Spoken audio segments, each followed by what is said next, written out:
അല്ല, നമ്മളെ ലക്ഷ്യം എന്ന് വെച്ചാൽ എൻ്റെ മകൾ പറഞ്ഞേ, അച്ഛാ അയാൾ ചികിത്സക്കിൽ ശരിയാവും എന്ന ബോധം എനിക്കുണ്ട്, നിങ്ങൾ അയാളെ ചൊടിപ്പിക്കേണ്ട, അയാളൊരു പെട്ടെന്ന് ദേഷ്യം വരുന്ന കൂട്ടത്തിലാണ്, അപ്പോൾ എനിക്കെന്തായാലും നടക്കണോ അച്ഛാ. എന്നാൽ നമ്മൾ സൈക്കിളല്ലാണ്ട് വേറെ വഴിയുന്നത്. അവൾ അന്ധമായി ഇയാളെ വിശ്വസിച്ചു, ഇയാൾക്ക് എന്നെ നടത്തിക്കാൻ കഴിയും എന്ന വിശ്വാസമാണ് നിലവിൽ എൻ്റെ മകൾക്ക് ഉണ്ടായത്. ഇവൻ പറഞ്ഞില്ല. ഇവൻ ആകെ പറയുന്നവരോട് പറഞ്ഞാൽ ഈ സബ് ജഡ്ജി ഒന്നുമല്ലോ, അവരോട് ഞങ്ങളെല്ലാം ഒഴിവാക്കിയിട്ടാണ് സബ് ജഡ്ജിയോട് ഇവൻ പറയുന്ന ഈ കാര്യങ്ങൾ. പിന്നെ ബാക്കിൽ ചടിയിൽ കൈ വരെ ഇട്ടിട്ട് ഒരു മോശമായ രീതിയിലുണ്ടായിരുന്നാണ്. അതൊക്കെ പറയാൻ വിഷമാന്ത് കൊണ്ടാണ് പറയാതിരിക്കുന്നത്. അപ്പോൾ ആ രീതിയിലടക്കം നമ്മളൊരു കേസ് കൊടുക്കാൻ ഉദ്ദേശിക്കുന്നുണ്ട്. ഇപ്പോൾ SP അടുത്ത് കേസ് കൊടുക്കാൻ ഉദ്ദേശിക്കുന്നുണ്ട്. അവരടുത്ത് പറയുമ്പോഴാണ് നമ്മൾ ഈ കാര്യം അറിയുന്നത്. അപ്പോൾ നമ്മൾ അവനോട് പ്രതികരിക്കേണ്ട എന്ന് പറഞ്ഞിട്ടാണ് മകൻ പറയാതിരുന്നതിൻ്റെ ഉദ്ദേശം എന്നാണ് നമ്മൾ മനസ്സിലാക്കുന്നത്. ഇവൻ്റെ ഭാര്യ തന്നെ ഭാര്യക്കും അവൻ്റെ മക്കൾക്കും ചെലവിന് കൊടുക്കുന്നില്ല പറഞ്ഞിട്ട് ചന്തേര പോലീസ് സ്റ്റേഷനിൽ FIR ഫയൽ ചെയ്തിരുന്നു. അതിൻ്റെ ഒരു കോപ്പി ഉണ്ട്. ഇല്ല പാസ്സായിട്ടില്ല. അതെന്താ വെച്ചാൽ 4 പ്രാവശ്യം നമ്മൾ കോഴിക്കോട് ആംബുലൻസിൽ തന്നെ പോയി. അപ്പോൾ 8 ഡോക്ടർമാർ പരിശോധിക്കണമെന്നാണ് പറഞ്ഞത്. അങ്ങനെ അത് കിട്ടാൻ കുറേ അപ്പോൾ കോടതി മുഖാന്തരം തന്നെയാണ് ഇവിടെ കോഴിക്കോടേക്ക് അയക്കുന്നത്.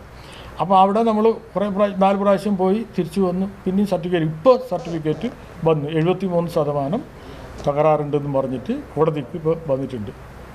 ഇപ്പോഴാണ് ഈ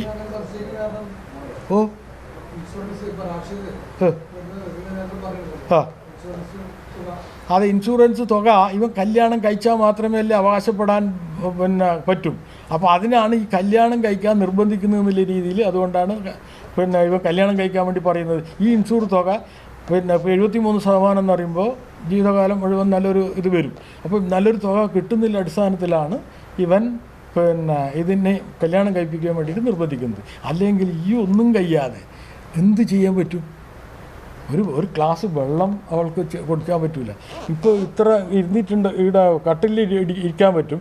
ആടുന്നത് ഈ കൈ എത്രയാണോ എത്തുന്നത് അത് മാത്രമേ പറ്റൂ. അങ്ങനെയല്ല ഒരുത്തൻ കല്യാണം കഴിച്ചിട്ട് എന്താണ് ഉദ്ദേശം? അപ്പോൾ ദുരുദ്ദേശം നമുക്ക് ആർക്കും വ്യക്തമല്ലേ. ഇങ്ങനെയല്ല ഒരു പെണ്ണിനെ കൊണ്ടുപോയിട്ട് നല്ല ആരോഗ്യമുള്ള ഒരു പെണ്ണുങ്ങൾ സ്വന്തമായ ഭാര്യ ഉണ്ട്, ആ ഭാര്യനെ വെച്ചും കൊണ്ട് എങ്ങനെയാണ് ചെയ്യാൻ പറ്റുന്നത്? അപ്പോൾ എന്താണ് ലക്ഷ്യം?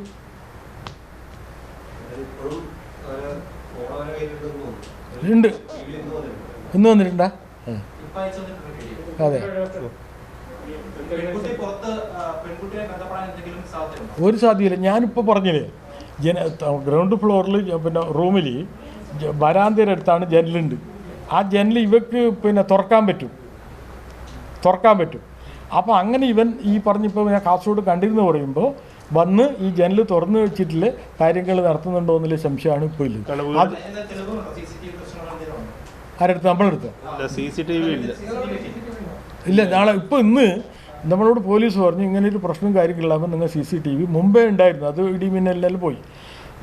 എന്നിട്ട് ഇന്നിപ്പോൾ ഫിറ്റ് ചെയ്യാൻ വേണ്ടിയിട്ട് ഫിറ്റ് ചെയ്യുന്നുണ്ട് വന്നിട്ട്. എല്ലാം മുതലുണ്ട്. മുമ്പിലുള്ള പാടമാണ്. അപ്പോൾ അതിനപ്പുറം വണ്ടി വെച്ചിട്ട് ആര് വന്നാലും ഗേറ്റ് ഉണ്ടല്ലോ, വയലിലേക്ക് ഇറങ്ങുന്ന ഗേറ്റ് ഉണ്ട്, അതിൽ സുഖമായിട്ട് വരാം. അത് പൂട്ടൽ ലോക്ക് ചെയ്യില്ല. തൃക്കരിപ്പൂരല്ല, നീലീശ്വരം കോട്ടപ്പുറം. അങ്ങനെ നീലീശ്വരം കോട്ടപ്പുറം നമ്മൾ പോയി പള്ളിയിലെ പ്രസിഡന്റ്, അടുത്ത നീലീശ്വരം വൈസ് ചെയർമാൻ, അതുപോലെ തന്നെ ലീഗിൻ്റെ ഒരു പൊതുപ്രവർത്തകൻ, നാഷണൽ ലീഗിൻ്റെ ഞങ്ങൾ 4-5 പേര് വീട്ടിലേക്ക് പോയിരുന്നു, ഈ റാഷിദിൻ്റെ വീട്ടിലേക്ക്.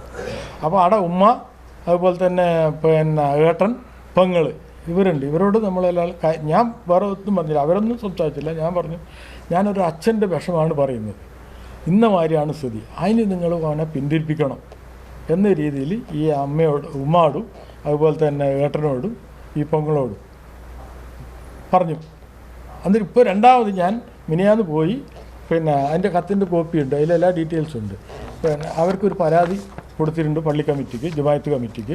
അപ്പോൾ അവർ പറഞ്ഞു ഞങ്ങൾ മാക്സിമം എന്ത് ചെയ്യാൻ പറ്റുമെന്നുണ്ടെങ്കിൽ ഞങ്ങൾ ശ്രമിച്ചു നോക്കാം. അവനെക്കുറിച്ച് വലിയ വിശ്വാസം ഇല്ല എന്നുള്ള രീതിയിൽ പറഞ്ഞിരിക്കുന്നു.